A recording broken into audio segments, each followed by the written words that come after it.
Hi guys, welcome back. I am Vivek Singhal from tradingwithvivek.com। और आज हम डिस्कस करने वाले हैं टीटी के प्रेस्टीज को। और टीटी के प्रेस्टीज बेसिकली होम अप्लायंसेस बनाती है। होम अप्लायंसेस से ज़्यादा ये बेसिकली किचन वेयर बनाती है। एक्चुअल में इसको किचन वेयर का नाम देना ज़्यादा बेटर है।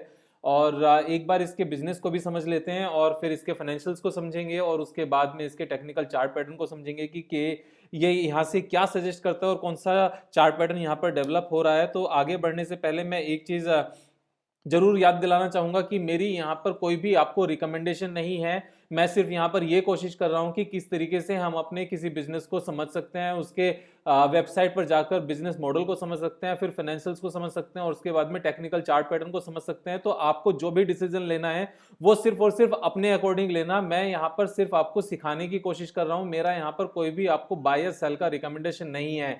सेकंड, अगर आपने सब्सक्राइब नहीं किया चैनल को तो फिर से एक बार सब्सक्राइब कर लेना। और बिकॉज हम एक नई वीडियो के साथ एवरी डे मैं कोशिश करता हूं कि आपको कुछ ना कुछ सिखाता रहूं, नई टेक्निकल चार्ट पैटर्न्स आपको बताता रहूं, जिससे आपकी प्रैक्टिस भी हो जाए और आप अच्छे से उन चीज़ों को सीख सको और खुद से भी कर सको। तो अगर हम बिजनेस की बात करें तो प्रेस्टीज की, हम टीटी के प्रेस्टीज की वेबसाइट पर चले जाते हैं और उसकी डिटेल में जाने के लिए हम किसी भी यहाँ पर रीड मोर या बाय नाउ पर क्लिक करते हैं तो ये सेकंड पेज ओपन हो जाता है। और यहाँ पर हमारे ऊपर सारे ही जितने भी इनके जो भी प्रोडक्ट्स हैं उनकी एक लिस्ट आ जाती है। तो जैसे प्रेशर कुकर की बात करें तो पहले सिर्फ एक ही तरह के प्रेशर कुकर आते थे, अभी डिफरेंट डिफरेंट तरीके के प्रेशर कुकर्स हैं। उसके बाद में कुकवेयर की बात करें तो प्रेशर कुकर से अलग बाकी भी कुकवेयर इन्होंने अच्छी खासी रेंज निकाली हुई है। गैस स्टोव निकाले हुए हैं डिफरेंट तरीके के, मिक्सर ग्राइंडर भी इन्होंने निकाल दिए हैं। उसके बाद में इंडक्शन भी, इंडक्शन ये कुकटॉप जिसको कहते हैं वो भी इन्होंने निकाले हुए हैं। स्मॉल अप्लायंसेस में इन्होंने डिफरेंट डिफरेंट किचन में यूज होने वाले अप्लायंसेस निकाले हैं और चिमनीज भी इन्होंने निकाली हुई है और क्लीनिंग सॉल्यूशन भी इन्होंने निकाला है। और बाकी टूल्स एंड एक्सेसरीज, ये छोटी छोटी बहुत सारी आइटम्स हो सकती हैं जो किचन में यूज होने वाली हैं। तो इनके पास देखो, सबसे पहले जब अब से काफी टाइम पहले की मैं बात करूं तो सिर्फ प्रेस्टीज के कुकर्स ही आते थे। उसके बाद में इन्होंने कुकवेयर निकालने शुरू किए, लेकिन जो इनकी ब्रांड वैल्यू है उस ब्रांड वैल्यू को इन्होंने बहुत अच्छे से यूज करना शुरू कर दिया है। इतनी सारी वैरायटीज हैं, इतनी रेंज इन्होंने निकाली हुई है इन सब चीजों की कि जैसे जैसे किचन्स अच्छी होती जा रही हैं, और किचन अच्छी होने का रीजन क्या है कि हम लोगों की सबकी जो पर कैपिटा इनकम है वो सारी अच्छी होती जा रही है, अर्बनाइजेशन होता जा रहा है। तो इन सब चीजों की डिमांड बहुत ज्यादा बढ़ गई है। अलग अलग तरीके के दुनिया भर के इन्होंने किचन में यूज होने वाले सारे प्रोडक्ट्स की रेंज निकाली हुई है। और जब हम ये लिखा हुआ देखते हैं, कहीं खरीदने भी जाते हैं कि अच्छे प्रेस्टीज का है, तो फिर इस चीज पे डाउट नहीं आता कि क्वालिटी कैसी होगी। क्वालिटी अच्छी ही मानी जाती है। जैसे यहाँ पर 134 प्रोडक्ट्स हैं इस पर्टिकुलर कैटेगरी में जो टूल्स एंड एक्सेसरीज है। और अगर हम सपोज स्मॉल अप्लायंसेस की बात करें तो यहाँ पर भी 104 प्रोडक्ट्स हैं। तो रेंजेस बहुत सारी निकाली हुई हैं, बहुत सारे प्रोडक्ट्स हैं। तो बिजनेस तो इसका अच्छा खासा है, ग्रो होने वाला है और लगातार ग्रो रहने वाला है। तो बिजनेस की तरफ से तो बिल्कुल चीजें अच्छी हैं। उसके बाद में अगर फाइनेंशियल्स की बात करें तो return on capital employed is 20.6%। Promoters की होल्डिंग है 70.4%, जो बहुत अच्छी है। प्लेजिंग परसेंटेज 0 है और डेट फ्री कंपनी है, ये अपने आप में उससे भी अच्छी बात है। मार्केट कैपिटलाइजेशन सिर्फ 8,300 करोड़ की है। तो छोटे साइज की कंपनी है, बहुत ज्यादा बड़ी नहीं है, लेकिन जो ब्रांड वैल्यू है वो इसके साथ में है। और उसी के चलते प्रमोटर्स को भी अपनी कंपनी में पूरा विश्वास है, जिसकी वजह से 70.4% तो प्रमोटर्स अपने पास ही लेकर बैठे हुए हैं। और रिटर्न ऑन कैपिटल एम्प्लॉयड भी इस पेंडेमिक में काफी इंपैक्ट तो आया है। सभी लोगों ने अपने सारी शॉपिंग को, जिसको वो पोस्टपोन कर सकते थे, उनको पोस्टपोन किया है। तो थोड़ा सा इंपैक्ट वहां पर देखने का होगा। अदरवाइज 20% भी अच्छी होती है जो रिटर्न ऑन कैपिटल एम्प्लॉयड है, खासतौर से इस पैंडेमिक के टाइम में। और अगर हम क्वार्टरली रिजल्ट्स की बात करें तो जो सितंबर क्वार्टर का इनका रिजल्ट है, जो नेट सेल्स है वो 590 करोड़ है, जो अपने आप में लार्जेस्ट एवर है पिछले 12-13 क्वार्टर्स में। और जो हम नेट प्रॉफिट की बात करें तो नेट प्रॉफिट 62 करोड़ है। इससे पहले सिर्फ 80 करोड़ इससे पहले देखने को मिला था। और 80 करोड़ का जो रीजन था वो मैं आपको बता देता हूं कि इस सितंबर 19 के क्वार्टर में जो टैक्स रेट है दैट वाज ओनली 4%। वो 4% इसलिए रहा होगा कि कुछ अकाउंटिंग की वजह से पहले ज्यादा पे किया होगा तो सितंबर क्वार्टर में कम पे करना पड़ा होगा। और इस बार ये 25 करोड़ है।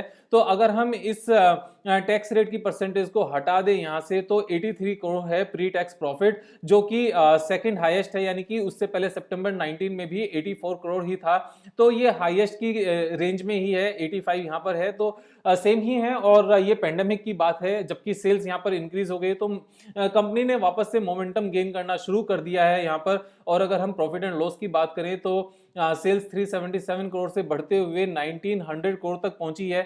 यहाँ पर फिर पेंडेमिक का इम्पैक्ट है, हमें पता है, लेकिन जो यहाँ पर हम देख रहे हैं सितंबर 2020 में, तो पेंडेमिक से ये निकलना शुरू कर रही है कंपनी, और हाईएस्ट एवर इन्होंने सेल्स ग्रो की है। जब हाईएस्ट एवर सेल्स और almost highest ever net profit जब आना शुरू होता है तो वापस से कंपनी के शेयर प्राइस में दम होता है। मेरे हिसाब से ये मेरी फिलॉसफी है, मैंने क्योंकि इस चीज को ऑब्जर्व किया है काफी लंबे टाइम से, पिछले 12-13 साल में तो कम से कम इस स्ट्रेटजी को अच्छे से फॉलो किया है। और वापस से शेयर प्राइसेस, इस तरह की ग्रेट कंपनीज के share prices all time high की तरफ चल देते हैं जब उनकी ऑल टाइम हाई सेल्स और नेट प्रॉफिट आने शुरू हो जाते हैं। और अगर बैलेंस शीट की बात करें तो बैलेंस शीट में सबसे अच्छी बात आप ये देखो कि यहाँ पर ये जीरो डेट कंपनी है, सिर्फ 14 करोड़ का डेट है, और अपने जो शेयर होल्डर्स के पैसे हैं वो 1300 करोड़ है। तो यहाँ पर शेयर होल्डर्स के जो फंड है रिजर्व जिसको कहते हैं 73 करोड़ से बढ़ते हुए 1300 करोड़ तक पहुंचे हैं, अपने आप में बहुत अच्छी फिगर है।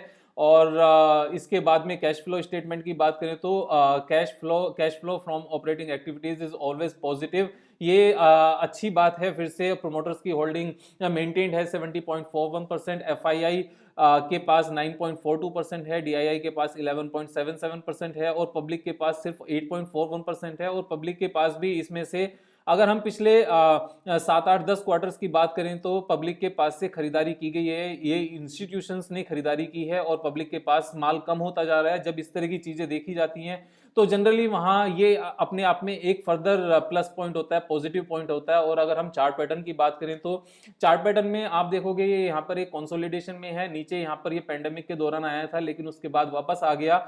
और ये black line 200 day moving average की ब्लैक लाइन है, यहाँ पर ये बहुत ही अच्छा एक multiple head and shoulder pattern बना रहा है। मल्टीपल मैं इसको क्यों बोल रहा हूँ, क्योंकि जहां पर मल्टीपल हेड होते हैं तो उसको multiple reverse head and shoulder कह देते हैं। ये यहाँ पर आप देखोगे तो इस तरीके से ये पैटर्न बन रहा है, यहाँ पर 3-3 हेड बने हैं, उसके सॉरी शोल्डर बने हैं, उसके बाद में एक हेड बना है, और उसके बाद में ये एक बड़ा सा राइट शोल्डर बन रहा है। तो ये यहाँ पर इस तरह से बनने के बाद जो इसकी मैक्सिमम डेप्थ होती है हेड की, उसको हम अगर यहाँ से पिक करके ऊपर लेकर जाएं तो ये हमें एक यहाँ से टारगेट यहाँ से मिलने की पूरे चांसेस होते हैं कि आने वाले टाइम में स्टॉक प्राइस यहाँ से ब्रेकआउट करेगा, और ब्रेकआउट करके यहाँ ऊपर की तरफ चलेगा। तो जो इसका टारगेट हमारा आता है वो आता है 88.59। ये 88.59 हम जो कंसीडर कर रहे हैं, जो डेप्थ है उसको इस ब्रेकआउट लेवल से कंसीडर कर रहे हैं। लेकिन जिस तरीके से यहाँ से बहुत अच्छा ये राउंडिंग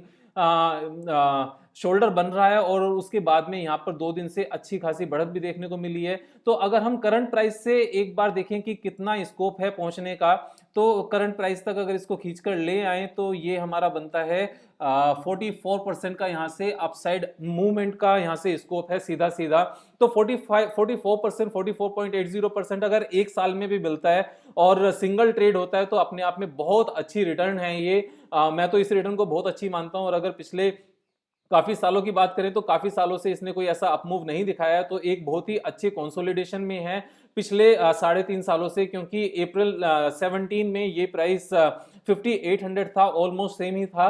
अब यहाँ से इतने लंबे कंसोलिडेशन के बाद और मल्टीपल चार्ट पैटर्न, यहाँ पर multiple reverse head and shoulder भी बना है, और इससे पहले एक और यहाँ पर चार्ट पैटर्न बना था जिसको मैं राउंडिंग कहता हूँ, राउंडिंग एक्यूमुलेशन था। राउंडिंग एक्यूमुलेशन के बाद में यहाँ पर ये प्राइस इसने यहाँ पर एक और राउंड ये बनाया था, head and cup with handle pattern यहाँ पर बनाया था इसने, और कप विद हैंडल पैटर्न के बाद जब ये निकलने के चांसेस आते तो उससे पहले ये फेल हो गया, नीचे आ गया। लेकिन जब मल्टीपल अटेम्प्ट्स होते हैं किसी भी चीज में, कंपनी अच्छी होती है तो उसके बाद में वो ऊपर जाने के उसके चांसेस बहुत ज्यादा हो जाते हैं। आप अपने हिसाब से यहाँ पर स्टॉप लॉस भी लगा सकते हैं, लेकिन यहाँ पर परचेज भी अपने हिसाब से करना है आपको, टारगेट भी अपने हिसाब से लेना है, और स्टॉप लॉस भी लगाना है तो अपने हिसाब से लगाना है। यहाँ पर मेरी रिकमेंडेशन नहीं है आपको बाय करने की, मैं आपको सिर्फ ये बता रहा हूँ कि किस तरीके से हमें एनालाइज करना चाहिए, किस तरीके से डेप्थ देखते हैं और किस तरीके से उसके बाद में इसका टारगेट सेट करते हैं। जो टेक्निकल ये इंडिकेशंस होते हैं इस तरीके से कि जो डेप्थ होती है किसी भी हेड एंड शोल्डर की, तो ब्रेकआउट के बाद उसके उतने ही और ब्रेकआउट की डायरेक्शन में जाने के संभावना होती है, चांसेस होते हैं। तो 8859 is the target, technical target है। आप अपना ड्यू डिलिजेंस करके यहाँ पर डिसीजन ले सकते हैं। I am Vivek Singhal from tradingwithvivek.com। कल फिर मिलेंगे एक नई वीडियो के साथ, तब तक के लिए अपना ख्याल रखो।